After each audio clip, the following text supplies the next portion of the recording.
Halo teman-teman Podjar, kembali lagi di Podjar Podcast Pelajar.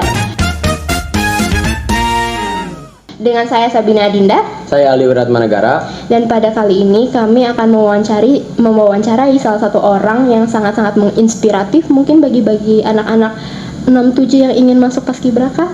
Ya. Langsung aja kita ke narasumbernya aja. Ya, jadi boleh gak perkenalkan diri dulu nih ke teman-teman yang nonton? Boleh ya. Ya, perkenalkan, nama saya Rizky Amrullah Octavido. Saya sekarang berdinas di Satuan Bravo 90 Kopasgat TNI Angkatan Udara. Dan saya sekarang posisinya menjadi dan unit 12 tim intel di Sat Bravo 90 Kopasgat. Yaitu mungkin sedikit ini ya, perkenalan singkat dari saya. Kira-kira mau dipanggil apa nih sama saya dan Aldi? Oh, bebas aja, mau dipanggil abang, mau dipanggil mas, panggil om ya. Tapi jangan om juga lah, masih muda juga kok. Abang kali abang. Nah, boleh abang aja. Aldi. Untuk kalau tadi menjadi dan unit di Kopasgat itu tugasnya ngapain aja sih? Nah, jadi ini saya sedikit jelasin aja ya. Jadi kan Kopasgat itu adalah salah satu korup pasukan yang ada di TNI AU. Ya mungkin saya manggilnya apa nih? Adik-adik atau nama aja? Adik-adik. Ya, Adik Aldi, Adik Sabina kan. Mungkin tahu kan di TNI AU itu ada yang paling terkenal kan Korps Penerbang. Nah, selain Korps Penerbang itu juga ada namanya Korps Pasukan. Ya, sekarang ini Bang Rizky ini ya sebagai di Korps Pasukan di TNI AU. Nah, lebih tepatnya lagi di dalam Korps Pasukan itu terdapat ada satuan khusus ataupun satuan elitnya lagi, itu namanya Sat Bravo 90 Kopasgat. Nah, Bang Rizky itu berdinas di sana. Ya mungkin kalau di matra lain di Angkatan Darat ataupun di Angkatan Laut juga ada juga ini untuk pasukan khususnya juga. Seperti kalau di Angkatan Darat ada Kopassus, ataupun kalau di Angkatan Laut juga ada Marinir. Ya seperti itu. Kalau untuk kan banyak banget tuh kayak Angkatan Darat yang diberangkatin ke Papua. Kalau untuk pasukan dari TNI Angkatan Udara ada yang diberangkatin ke sana juga? Ada juga sama. Nah itu tadi yang saya jelaskan kan. Jadi kalau di TNI AU itu yang diberangkatkan ke Papua ya dari Korps Pasukan ini. Termasuk nanti juga Bang Rizky akan ada kesempatan juga untuk berangkat ke Papua. Seperti itu. Oke, terus kalau misalnya selama sehari-hari bertugas atau selama ya dari mulai pertama kali masuk, ada nggak sih tantangan yang mungkin menantang, sangat menantang selama menjalankan tugas? Ya, menjalankan tugas kayak ada tantangan yang dihadapin, kayak ada masalah-masalah yang mungkin dihadapin, kayak dari kesatuan kan terdapat kayak kompi-kompi gitulah kayak ya gitu. Betul. Kalau itu ada masalah-masalah tersendiri kayak individu atau kelompok masing-masing? Kalau dibilang masalah, ya semua orang juga banyak masalahnya ya kan. Nggak cuman Bang Rizky, ya mungkin adik-adik juga ada masalahnya. Tapi kalau dibilang masalah di kantor itu banyak. Dalam artian permasalahan, misalnya kita diberi tugas oleh pimpinan kan, saya diberikan tugas untuk melaksanakan operasi seperti ini. Ya itu kan ada hal-hal yang harus Bang Rizky juga diselesaikan. Itu mulai dari mencakup personilnya, ataupun perlengkapannya, persenjataannya, dan bagaimana perencanaan dalam operasi tersebut harus seperti apa. Itu memang harus banyak yang dipikirkan. Jadi nggak cuman dari segi tugas pun, dari segi Bang Rizky juga punya anggota ya, anggota juga banyak yang misalnya punya permasalahan pribadi yang bilang ke Bang Rizky, kan kalau di sana Bang Rizky kan dipanggilnya komandan itu, izin komandan, ini ada permasalahan seperti ini gini. Nah, jadi ya saya juga selain menyelesaikan apa yang udah tugas yang diberikan kepada saya dari komandan, saya juga ada tanggung jawab untuk menyelesaikan masalah-masalah anggota-anggota saya.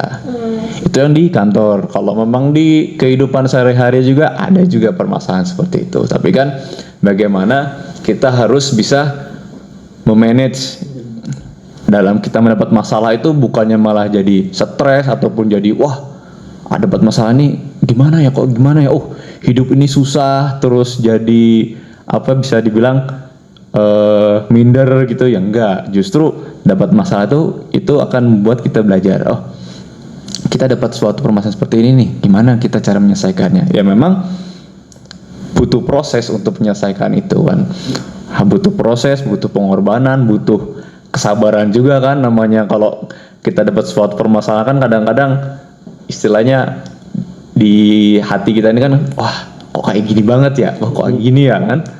Nah itu bagaimana kita harus bisa memanajemen emosi kita juga harus membuat solusi gitu. Jangan kita buat masalah, kita emosi, terus kalau istilah anak sekarang apa, baper gitu kan. Nah baper akhirnya jadinya kita nggak mood, nggak mau ngapain, malah masalah itu kita biarkan aja. Justru yang kita dapat masalah kita biarkan lama-kelamaan itu tidak akan menyelesaikan masalah. Justru kita harus tetap menghadapi masalah tersebut. Seperti itu. Terus kan pasti setiap permasalahan yang dibilang tadi kan pasti antara rekan juga kadang ada lah permasalahan dikit. Nah terus gimana cara abang buat tetap menjaga kekompakan? Kan setahu saya pasti adalah dari berbeda daerah, mungkin dengan perbedaan daerah, perbedaan latar belakang, tuh cara menjaga kekompakannya gimana sih biar tetap kompak dalam menjalankan tugas? Kalau berbagai daerah ya bisa dibilang anggotanya abang itu mulai dari Sabang sampai Merauke itu ada semua, mulai dari anggota abang yang orang Sumatera, orang Jawa, orang Kalimantan, Sulawesi, sampai Papua pun ada. Nah, abang sendiri kan asli orang Bandung tapi keturunan Jawa ya. Abang juga dulu SD, SMP, SMA-nya di Bandung, tahu bagaimana orang Bandung seperti apa kan, rata-rata sifatnya seperti apa. Di saat abang masuk tentara, ketemu yang teman-teman ataupun anggota yang dari Sabang sampai Merauke, ternyata orang Sumatera tuh seperti ini loh sifatnya, orang Kalimantan tuh seperti ini, orang Papua ini seperti ini. Nah di situ kalau misalnya abang berpikir dia nggak sesuai sama abang yang mau, terus akhirnya abang menjauhi, nah itu yang salah sebenarnya. Jadi kita tahu orang ini dari berbagai daerah, dan ya mungkin dari pribadi abang juga merasa kok kayak gini ya sifatnya, kok kayak gini sih, kok beda sama saya gitu, ataupun beda sama yang pernah orang-orang saya temuin. Nah tapi itu harus kita pelajarin dulu. Ternyata tipikal orang daerah sini tuh kayak gini, tipikal orang daerah timur tuh seperti ini. Nah itu kita harus pelajarin dulu. Nah baru di situ kita bisa menemukan cara untuk mendekatkan ke mereka.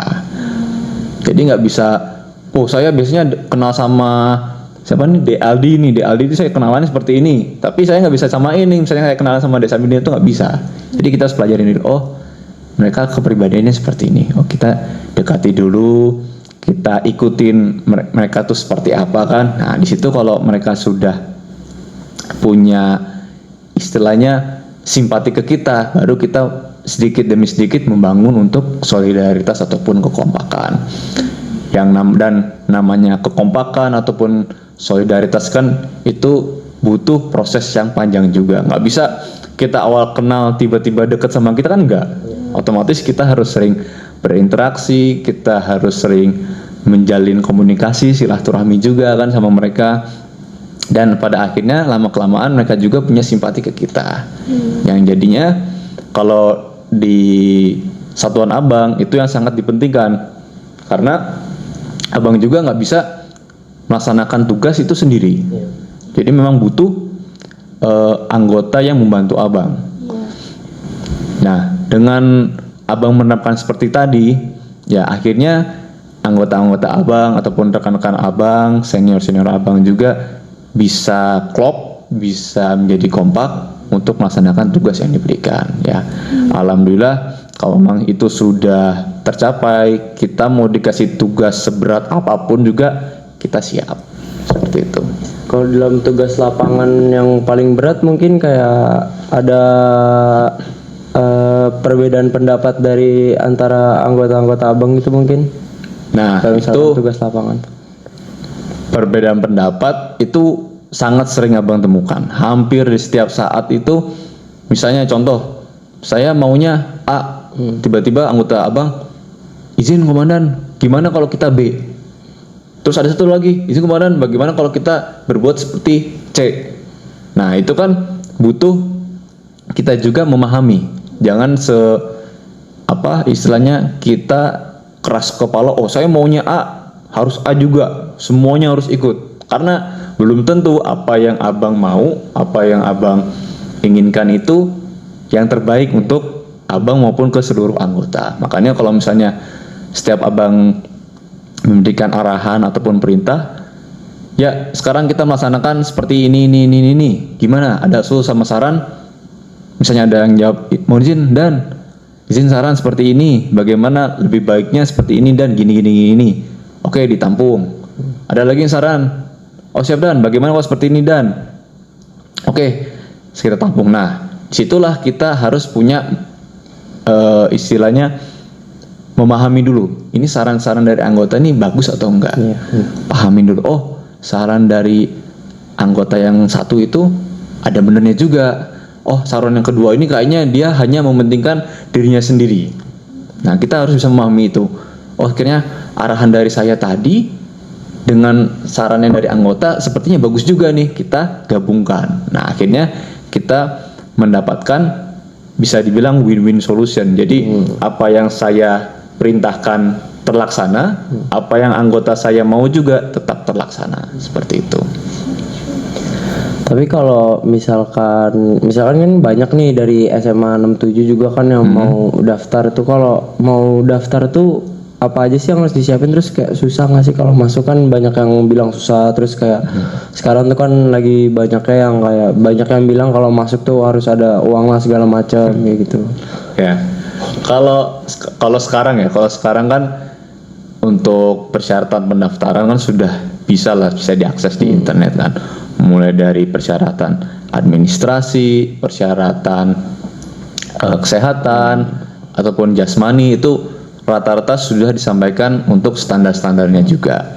Tapi kalau memang dari teman-temannya Ali, teman-temannya Sabina ada yang bisa berminat untuk masuk TNI, ya mungkin yang pertama untuk harus disiapkan tuh dari segi kesehatan.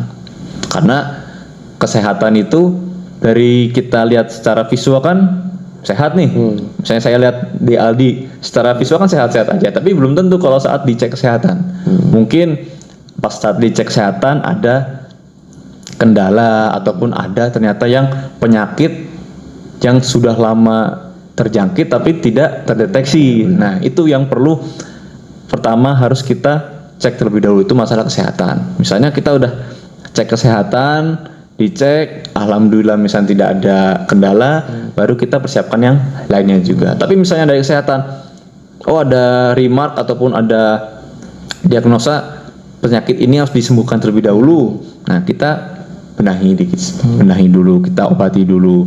Nah selain itu, kalau dari kesehatan kita sudah clear, udah sehat, kita bisa menyiapkan yang lainnya juga. Contoh seperti jasmani, mulai dari pembinaan fisik ya, mungkin bisa bertahap kita melaksanakan lari, push up, sit up, pull up, seperti itu. Karena nanti saat kita tes TNI pun itu akan dites. Kalau dari segi jasmani itu kita dites lari 12 menit, push up, sit up, pull up, lalu ada juga sataran, sama ada renang 50 meter, seperti itu. Kalau dari yang lainnya juga ada namanya tes psikologi. Nah, kalau tes psikologi itu sebenarnya yang penting kita melaksanakan hari-harian kita ataupun kebiasaan kita, behavior kita itu bagus, ya insya Allah untuk melaksanakan tes psikologi itu tidak akan ada permasalahan. Karena psikologi kan untuk memeriksa bagaimana keadaan jiwanya kita. Kalau memang kita sehari-harinya istilahnya running well, tidak ada permasalahan gitu, ya itu insya Allah saat dites hasilnya juga akan bagus. Seperti itu. Kan tadi abang kan sebagai apa komandan ya di Ya, betul. Satuan Bravo, kan kita juga di sekolah kan ada organisasi juga. Terus kita kan di organisasi ini kan menjadi pemimpin yang baik.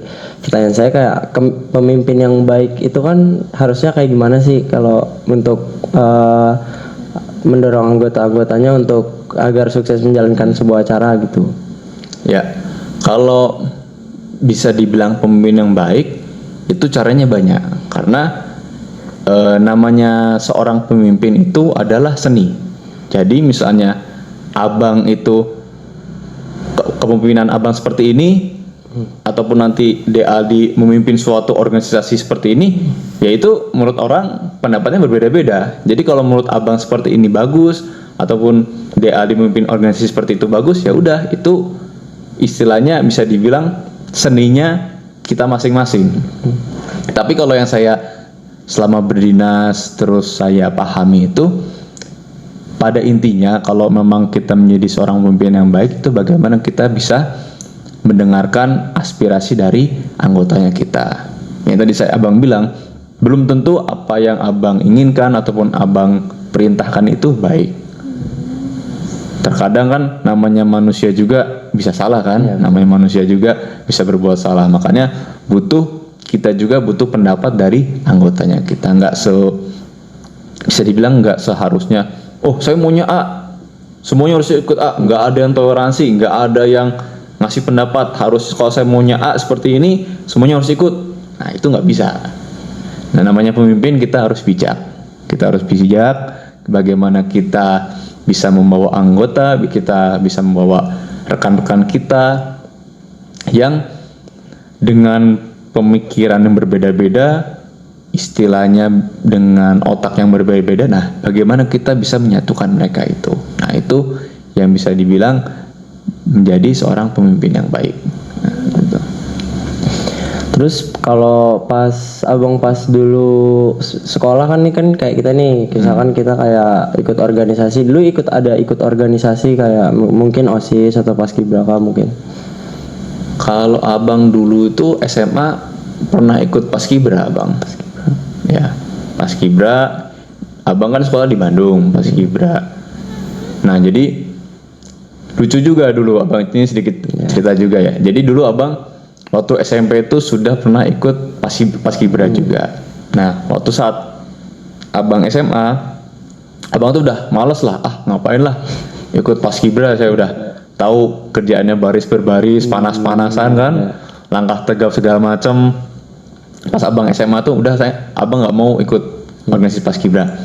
Nah, awalnya dulu abang ikutnya marching band. Nah, di sekolah abang tuh ada marching band kan, abang ikut marching band. Nah, tiba-tiba teman SMA abang itu nawarin, ayo ikut Paskibra lah.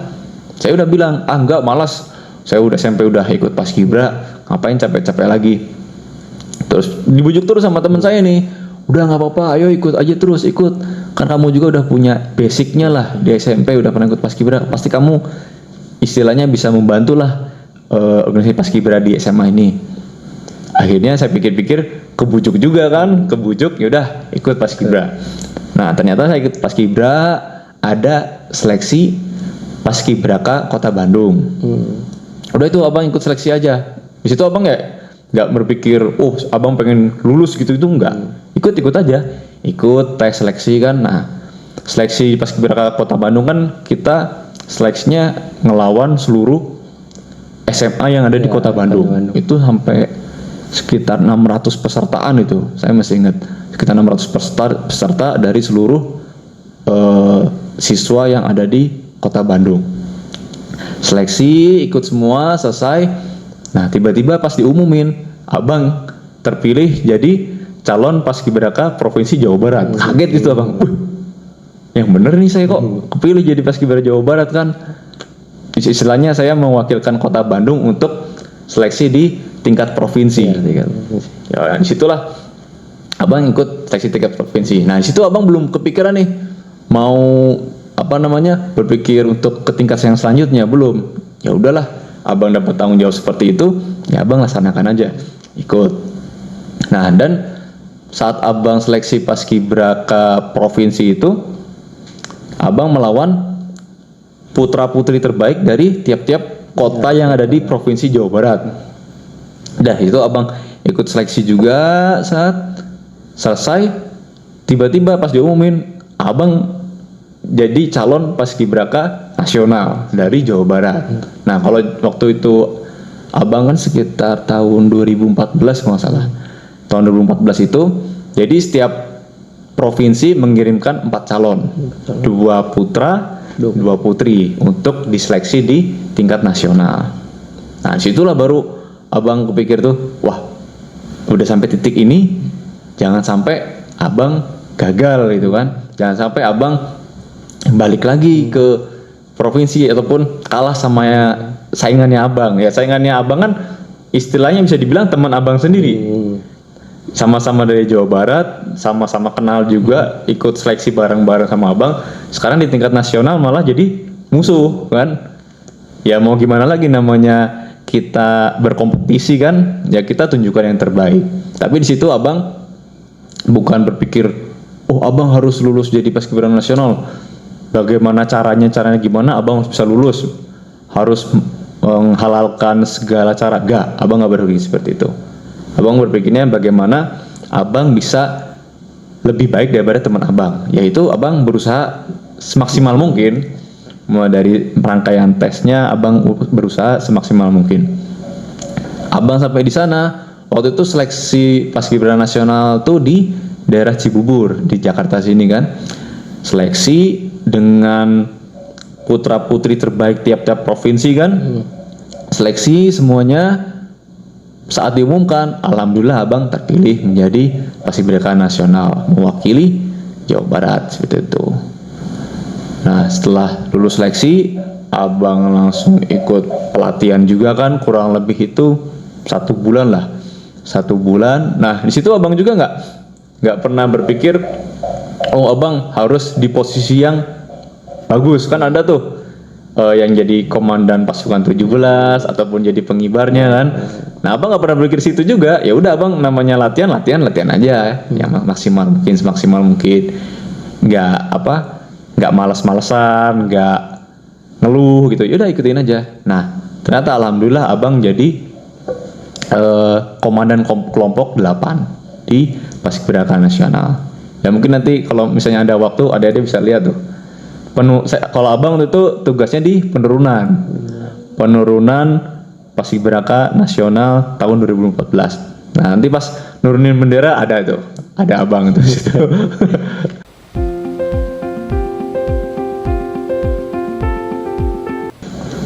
Kalau dari ikut paskibraka nasional tuh dari paskibraka itu ada pengaruhnya nggak sih kalau kita untuk daftar gitu? Berpengaruhnya banyak atau kayak hanya beberapa sedikit berpengaruh atau gimana? Nah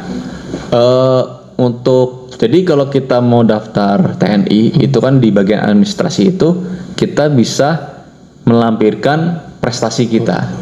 Nggak dari paskibra juga, misalnya jadi punya prestasi di bidang lain, contoh misalnya kayak di karate, taekwondo, ataupun pernah juara olimpiade apa, itu nggak apa-apa dilampirkan. Nah itu bisa jadi poin plus di antara orang-orang yang melaksanakan seleksi TNI. Jadi bisa dibilang, oh ini ada 2 calon A ini nilainya sama calon B. Nah tapi yang calon A ini dia banyak berprestasi, dia pernah ikut juara apa segala macam. Nah itu menjadi poin plus untuk penilaian saat seleksi TNI seperti itu. Dan kan tadi aku perhatiin nih, tadi Bang Rizky ngasih juga tips cara buat selalu menjaga kekompakan. Tapi kalau misalnya di luar tim nih, kayak bisa di antara mungkin masyarakat Indonesia, ada nggak sih kayak mungkin tips buat teman-teman yang lain gimana selalu untuk menjaga kekompakan dalam segala tim, bagaimana selalu untuk toleransi terhadap semua perbedaan? Tentunya ada nggak tipsnya gitu dan pesan sekalian juga? Kalau tips ya mungkin yang tadi abang bilang, gimana kita bisa memahami kepribadian orang lain. Kita nggak bisa memaksakan kehendak kita. Jadi kita harus belajar bagaimana kepribadian orang lain, sifatnya orang lain seperti apa. Nah, di situ kita harus bisa memahami, teman saya ini orangnya seperti ini, seperti ini, seperti ini. Kalau saya seperti ini, saya melakukan seperti A, dia pasti nggak akan suka. Nah, disitulah kita belajar bagaimana merangkul mereka. Ataupun adik-adik juga di lingkungan sekolah menjadi salah satu di organisasi kan, bagaimana untuk menjalankan kekompakan ya, kita harus tahu teman-teman kita nih maunya seperti apa sih, teman-teman kita ini kepribadian atau sifatnya itu seperti apa sih. Nah, disitulah bisa belajar, dengan kondisi yang seperti ini kita harus bisa membuat suatu hal yang bisa mereka kompak ataupun bisa membuat mereka semua solid dan mau bersimpati sama kita. Jadi di situ juga peran penting bagaimana seorang pemimpin, bagaimana istilahnya bisa membuat rekan-rekan kita mau dan bersimpati sama kita, seperti itu.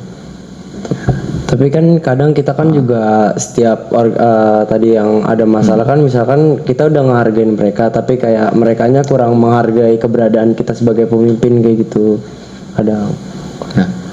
Nah itu bisa kembali lagi kalau yang tadi abang bilang keberadaan orang kan berbeda-beda. Misalnya kita sudah membuat yang terbaik, kita sudah melakukan hal yang terbaik untuk rekan-rekan semuanya, untuk teman-teman kita.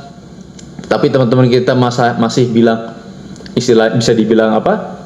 Tidak menghargai kita. Ya udah gitu.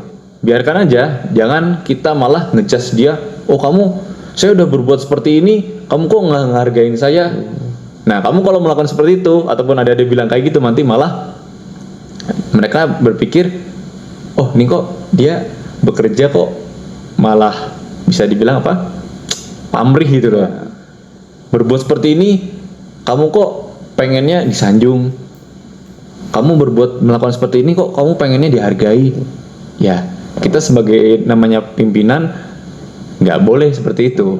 Kita bekerja maksimal, kita bekerja istilahnya dengan baik, yaitu untuk melaksanakan tugas dan tanggung jawab kita. Mau dibilang orang bagus, mau dibilang orang jelek, biarin aja.